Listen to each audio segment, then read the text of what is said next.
Hola, saludos, bendiciones para todos. Bienvenidos nuevamente a este tiempo de escuela bíblica, este tiempo en que tomamos un espacio para considerar la palabra de Dios.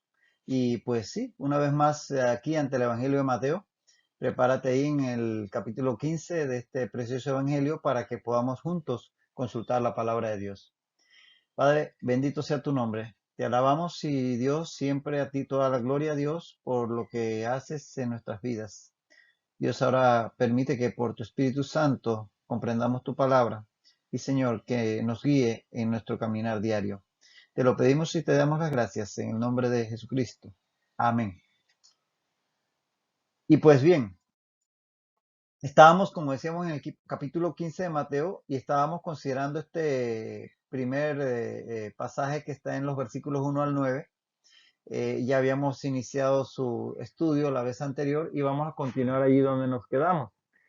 Leemos.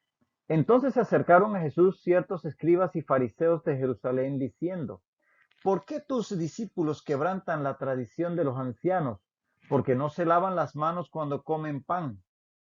Respondiendo él les dijo, ¿por qué también vosotros quebrantáis el mandamiento de Dios por vuestra tradición? Porque Dios mandó diciendo, honra a tu padre y a tu madre, y el que maldiga al padre o a la madre muere irremisiblemente. Pero vosotros decís, cualquiera que diga a su padre o a su madre, es mi ofrenda a Dios, todo aquello con que pudiera ayudarle, ya no ha de honrar a su padre o a su madre. Así habéis invalidado el mandamiento de Dios por vuestra tradición. Hipócritas, bien profetizó de vosotros Isaías cuando dijo, este pueblo de labios me honra, mas su corazón está lejos de mí. Pues en vano me honran, enseñando como doctrinas mandamientos de hombres. Del texto que estábamos considerando, vamos ahí al punto donde nos quedamos la vez pasada. Estábamos hablando de este tema del lavamiento de las manos, que los fariseos y los escribas atacaban a Jesús diciendo, ¿por qué tus discípulos quebrantan la tradición de los ancianos? Porque no se lavan las manos cuando comen pan.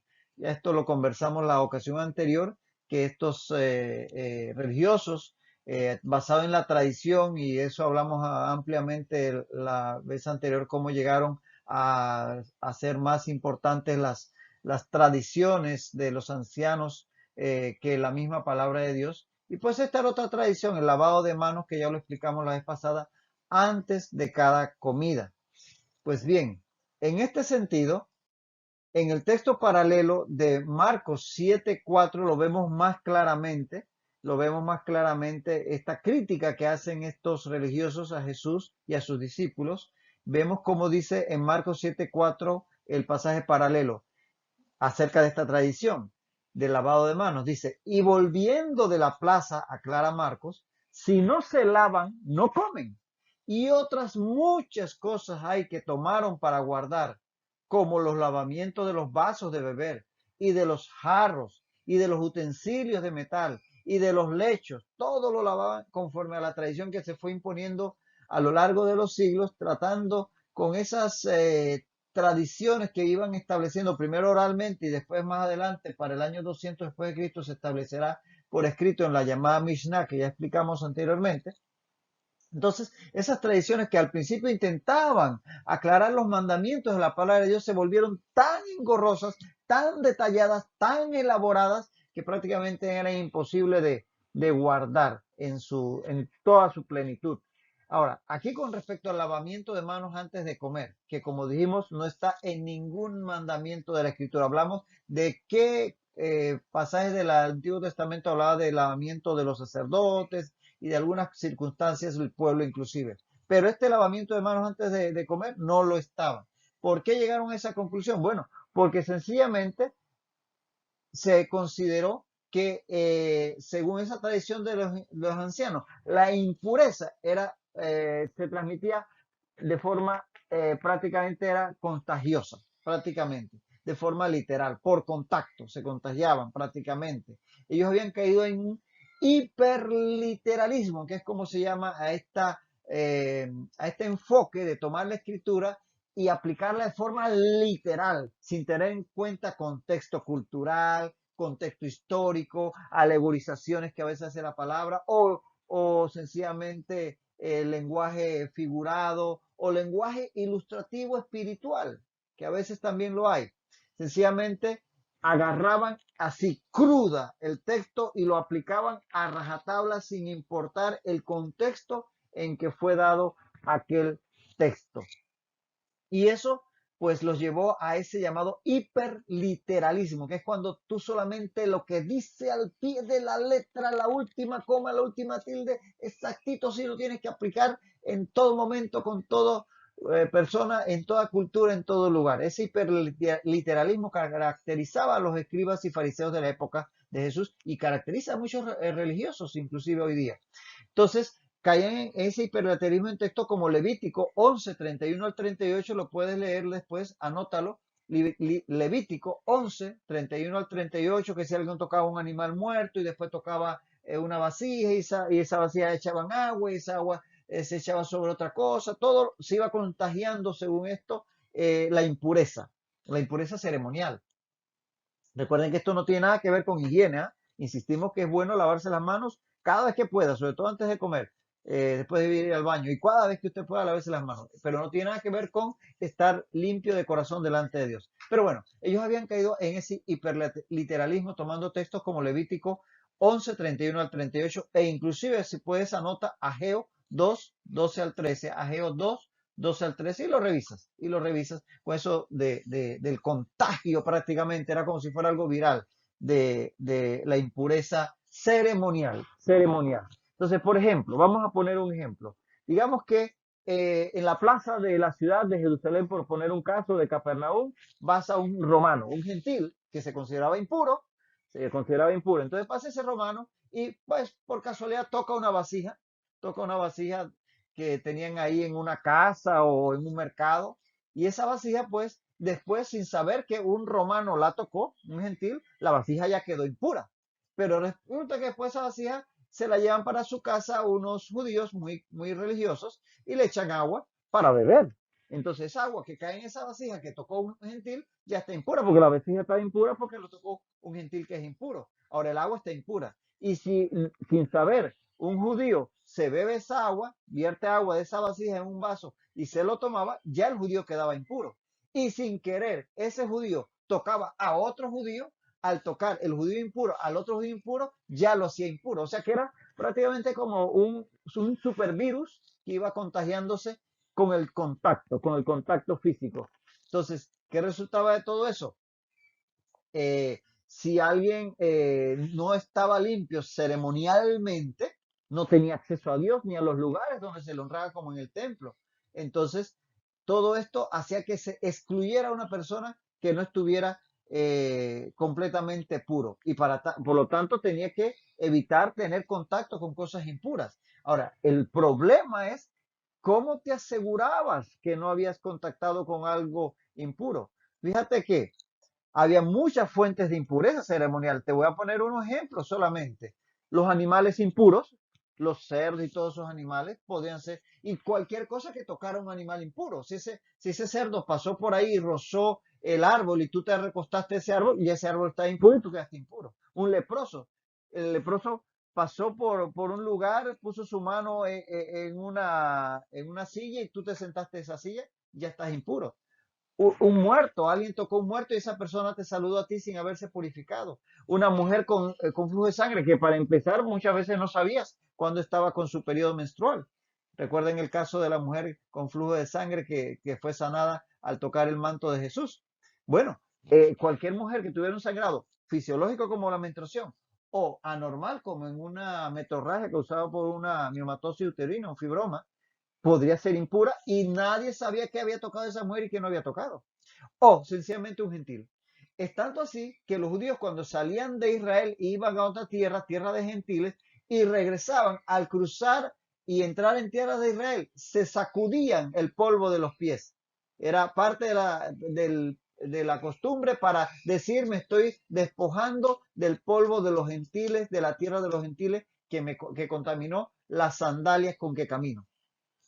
A ese nivel estaban. Entonces, era muy difícil asegurarse, según toda esta creencia, que no se había contactado algo contaminado al caminar por las calles de Jerusalén, por ejemplo. Por lo tanto, siempre sencillamente asumían que se habían contaminado. Siempre, siempre. Entonces, cuando iban a comer, se tenían que lavar ceremonialmente, como ya explicamos cómo era el procedimiento de ese lavado de manos. eh, y como decíamos, algunos se lavaban inclusive antes de cada plato para comer los alimentos de forma pura. Porque si no lo hacían así, si cogían los alimentos con las manos no purificadas, entonces eso iba a entrar impuro a su cuerpo y los iba a hacer espiritualmente, ceremonialmente impuros. Entonces, ese era el punto detrás de esta tradición.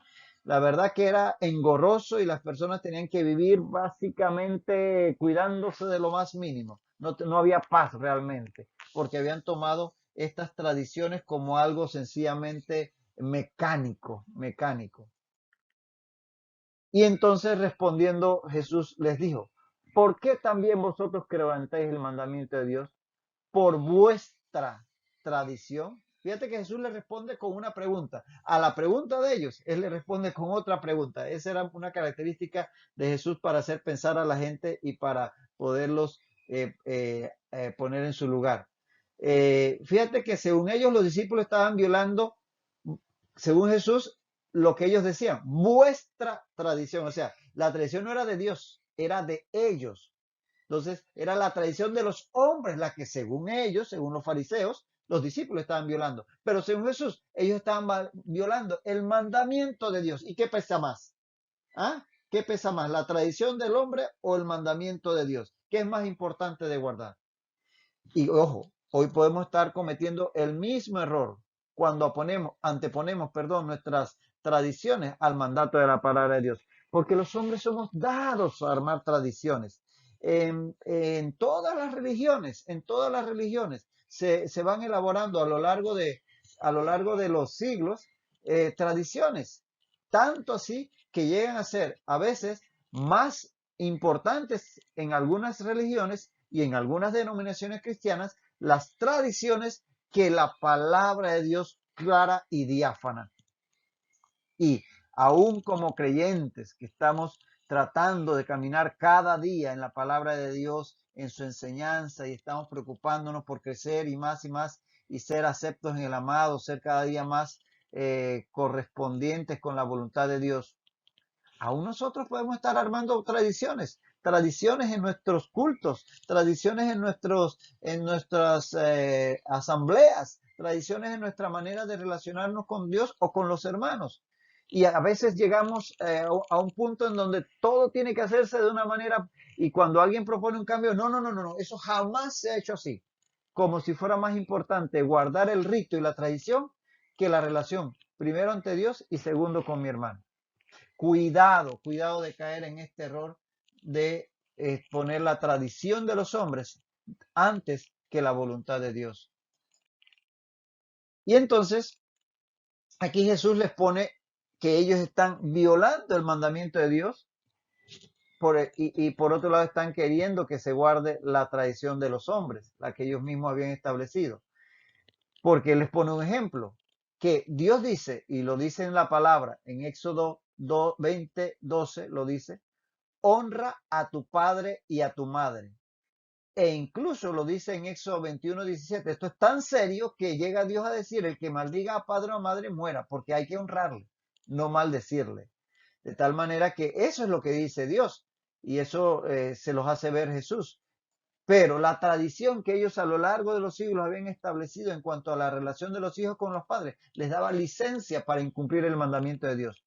Porque según Jesús lo estaba establecido en la tradición de los ancianos, cualquiera que diga a su padre o a su madre, es mi ofrenda a Dios, todo aquello con que pudiera ayudarte, ya no ha de honrar a su padre o a su madre.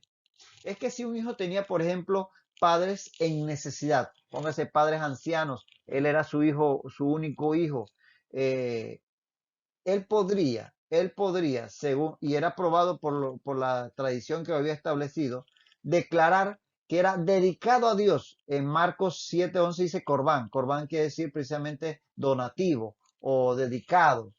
Era dedicado a Dios todos sus bienes, su finca, su casa, su patrimonio. Él decía, esto, todo lo que tengo lo dedico a Dios. Ojo, pero no era que se lo entregaba enseguida al templo y a los sacerdotes, no. Él seguía viviendo en su casa, seguía cultivando su terreno, seguía viviendo de sus rentas, lo que fuera, pero él se lo había dedicado a Dios. Y por tanto, si se lo había dedicado a Dios, eso no podía dar de eso a sus padres, porque estaba dedicado a Dios. Eso, hasta ese punto había llegado la tradición. Y ya no podía compartir entonces y honrar a sus padres que estaban en necesidad, porque honrar a padre y madre es mucho más que respetarlos de palabra o de acción, sino que apoyarlos, amarlos físicamente, emocionalmente, pero también materialmente, con recursos cuando están en la necesidad, en la ancianidad, o cuidarlos o atenderlos. Ciertamente, todo eso es parte de honrar a padre y madre. No es solamente, ay, sí, te quiero papá. En fin, que estas personas al hacer esto estaban librándose de ese mandamiento de Dios. Incluso si luego se arrepentían, decían, no, no, no, esto que dediqué a Dios lo voy a usar para ayudar a mi padre y mi madre. Le decían, no se puede. Y le citaban número 32. Número 32 dice que cuando alguno hiciere voto a Jehová o hiciere juramento ligando su alma con obligación, no quebrantará su palabra, hará conforme a todo lo que salió de su boca. Entonces lo amarraban de tal manera que ni siquiera se podía arrepentir si después cambiaba de opinión. Entonces esa tradición de los hombres iba en contra del mandamiento de Dios de honrar a padre y madre. Y es que cuidado nuevamente con usar subterfugios legales y subterfugios supuestamente espirituales para no cumplir con la voluntad de Dios. Hay muchas veces que Dios es muy explícito en nuestras obligaciones, hablemos en términos más fuertes, o en las cosas que Él se agrada de nosotros. Pero muchas veces nosotros mismos le vamos buscando la quinta pata al gato y vamos revolviendo los factores para ver de qué manera encuentro una excusa para no cumplir con lo que Dios establece en su palabra con respecto a todo lo que puedo hacer en la obra de Dios, o en cuanto a mis familiares, o en cuanto a mi prójimo, o en cuanto a mí mismo, en mi propia vida, que me doy muchas veces licencias para hacer cosas que no debo, porque me encuentro buscándole como ese buen abogado truculento que va buscándole una escapatoria a lo que establece la ley.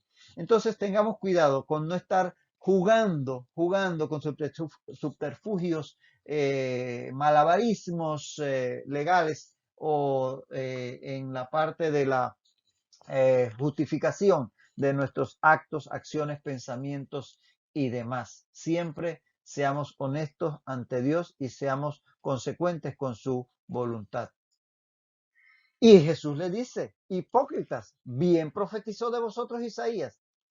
Se refiere Jesús a Isaías 29:13, porque él se lo cita. Dice el texto de Isaías 29:13. Dice pues el Señor, porque este pueblo se acerca a mí con su boca y con sus labios me honra, pero su corazón está lejos de mí y su temor de mí no es más que un mandamiento de hombres que les ha sido enseñado. Claro, Isaías profetizó al reino de Judá en el siglo VII antes de Cristo, y ese pueblo de ese tiempo estaba en las mismas condiciones, honrando a Dios de forma externa, con ritos, con actos, con ofrendas, pero en su corazón estaban muy lejos de Dios, cometiendo toda clase de pecados, de impurezas, viviendo vidas totalmente licenciosas.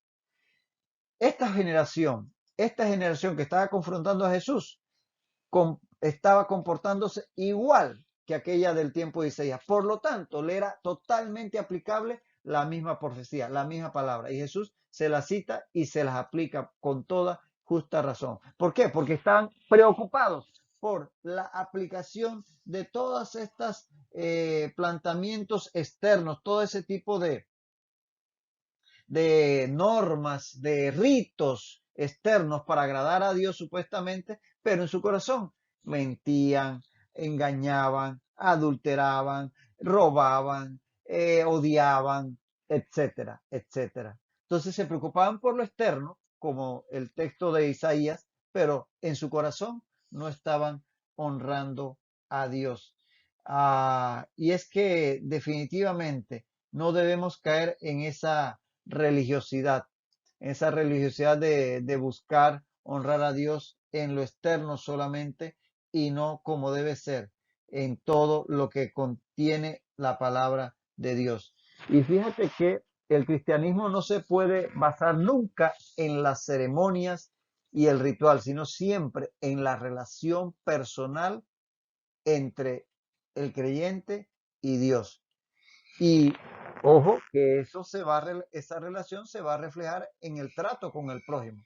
O sea que esa relación con Dios no es solamente ese tiempo personal con Dios, ese buscar cada día agradarle más, adorarle, etcétera, sino que debe ir más allá y transformarse en mis actos en la sociedad, con mi familia, con las otras personas, porque precisamente es ahí donde se proyecta el amor de Dios hacia el prójimo. Por eso dice Mateo 22:36, amarás al Señor tu Dios con todo tu corazón y con toda tu alma y con toda tu mente. Pero dice en el 39, Mateo 22, amarás a tu prójimo como a ti mismo. Y el 40 concluye Jesús, de estos dos mandamientos depende toda la ley y los profetas. Amar a Dios sobre todas las cosas y al prójimo como a uno mismo. Esa es la verdadera religión. Tanto así que Santiago 1:27 declara que la religión pura y sin mácula delante de Dios el Padre es esta: visitar a los huérfanos y a las viudas en sus tribulaciones y guardarse sin mancha del mundo. De tal manera que las acciones hacia nuestros semejantes es una expresión más genuina, las buenas acciones es una expresión más genuina de una verdadera fe que cualquier rito que tengamos, cualquier acto externo con el cual querramos honrar a Dios. Sí, debemos tener tiempo para orar, para alabarle, para glorificarle, para exaltarle, etcétera. Hacer todo esto, ir a la iglesia, ofrendar, pero más importante es cómo expresamos ese amor de Dios. Primero, ante Él, respetando su testimonio en nosotros, y ante el prójimo, que es el reflejo de Dios, la imagen de Dios que proyectó en los hombres. Bueno, y así pasamos al texto del versículo 10 y 11, a renglón seguido de este capítulo 15, y en esta pequeña porción, que es continuación de la anterior, dice la palabra. Y llamando así a la multitud les dijo, oíd y entended, no lo que entra en la boca contamina al hombre, mas lo que sale de la boca, esto contamina al hombre. Fíjate que dice llamando así, o sea, hacia Jesús, a la multitud les dijo, oíd y entended. Entenderíamos aquí que apartándose los escribas y fariseos ante semejante respuesta como les da Jesús, o apartándose Jesús de ellos, o retirándose ellos ante su respuesta, perdón, Jesús volvería entonces los ojos a la multitud, se acercaría a la multitud. Eh, Recordemos que los escribas y fariseos estaban atacando a Jesús y lo que ellos buscaban era desacreditarle ante el pueblo. Por lo tanto, es muy probable que esta confrontación tuvo lugar en público, donde habían otras personas alrededor, porque ellos buscaban hacer ver a la gente que Jesús era un falso maestro. Entonces lo contraatacaban o lo atacaban de forma pública. Ahora, el que Jesús tuviese, como dice aquí el texto de Mateo, que llamar así a la multitud, indica que esa controversia de los religiosos contra él debe haber tenido lugar en una forma relativamente aparte, pero la multitud debía estar allí cerca, porque los escribas y fariseos buscaban que la gente pues dejase de ver en Jesús un genuino maestro y mucho menos el Mesías, pero seguramente había estado un poquito aparte de la multitud, la confrontación, por eso Jesús dice que ahora los llama así, como que dice, acérquense. Eso es lo que podemos deducir aquí en este texto. Y dice que llamándolos así les dijo, oíd y entended. Jesús los llama a dos cosas, a oír, o sea, poner toda atención en lo que les va a decir. Pongan atención. Y también a entender, porque no solamente es oír, sino entender, porque a veces oímos sin entender, a veces escuchamos sin poner atención. Entonces, no solamente oír y oír bien, sino entender, que es analizar con profundidad lo que se les va a decir, de tal manera que lo comprendan plenamente. Jesús les dice que pongan atención y entiendan lo que les va a decir. Eso implica el que Jesús le haga esta advertencia antes de decirle lo que ciertamente les va a decir, implica que eso era algo muy importante, porque con Jesús dice, de cierto les digo, o como en este caso, oigan y entiendan, es porque lo que va a decir es muy importante, y que cada verdad que sale de su boca debe dársele justa relevancia y ser cuidadosos en oír y en entender. Así debemos, ¿no?, todos nosotros poner atención en todo cuanto sale de la boca de Dios. Todos los dichos de Jesús, todo lo que está expresado en la palabra de Dios, porque toda la palabra es inspirada por Dios y útil, ya usted sabe ese texto, entonces debemos nosotros asimismo poner atención. Y ojo, que eso tiene que hacerlo el erudito y el común ciudadano, la gente común. Tanto esos escribas y fariseos que todo lo estudiaban y tenían el conocimiento de pe a pa de la ley y los profetas, como la multitud que probablemente solamente tenía los conocimientos básicos que tenía una persona que había asistido a la sinagoga. Todos, no importa el nivel al que hayamos llegado en nuestros estudios seculares o inclusive en la iglesia, debemos poner siempre suma atención a lo que Dios nos dice. Primeramente su palabra. Segundo, cuando esta palabra es hablada, expuesta desde el púlpito o cuando la escuchamos a través de la radio, en la televisión o en un podcast, en un YouTube, en un video, cuando alguien nos comparte algo, cada vez que el Señor nos habla, poner mucha atención, no solamente oír, sino entender.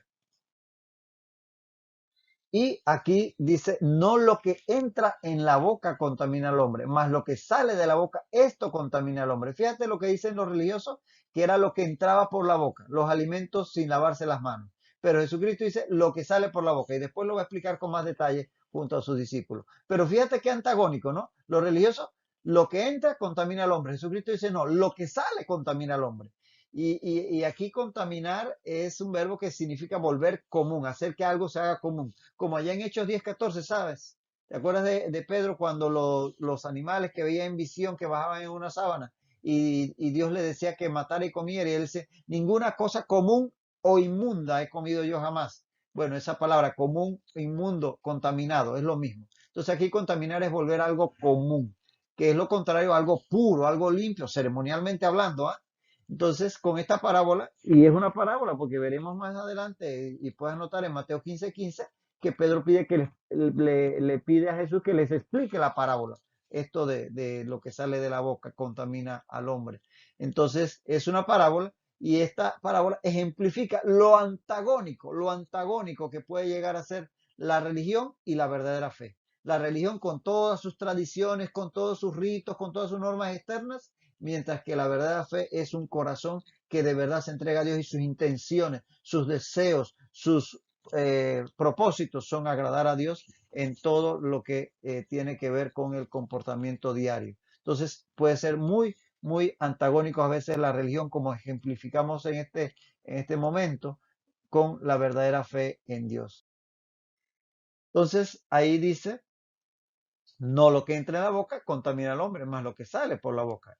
No son los alimentos que entran por la boca los que contaminan espiritualmente al hombre y lo que hace impuro, lo hace impuro ante Dios, sino las intenciones de nuestro corazón que salen en forma de palabras por nuestra boca. O sea, cuando tú comes algo, ciertamente te puedes contaminar físicamente, te puedes intoxicar inclusive, pero no espiritualmente.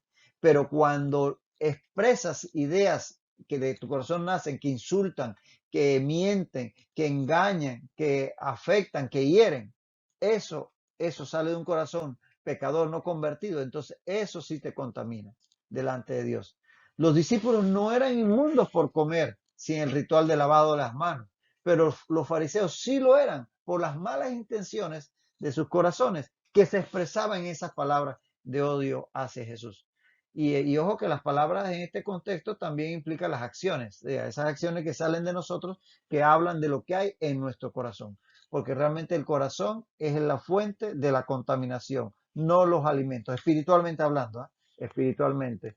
Así que meditemos en esto, en nuestras palabras, en nuestras acciones, qué es lo que realmente nos puede estar en un momento dado contaminando.